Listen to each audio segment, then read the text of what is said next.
अस्सलाम वालेकुम फ्रेंड्स, उम्मीद है कि आप सब खैरियत से होंगे।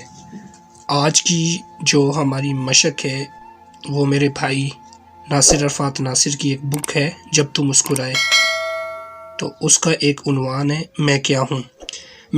मैं एक खज़ा रसीदा शजर हूँ, जिसके पत्ते हवा के नरम झोंकों से बेजान होकर गिर जाते हैं।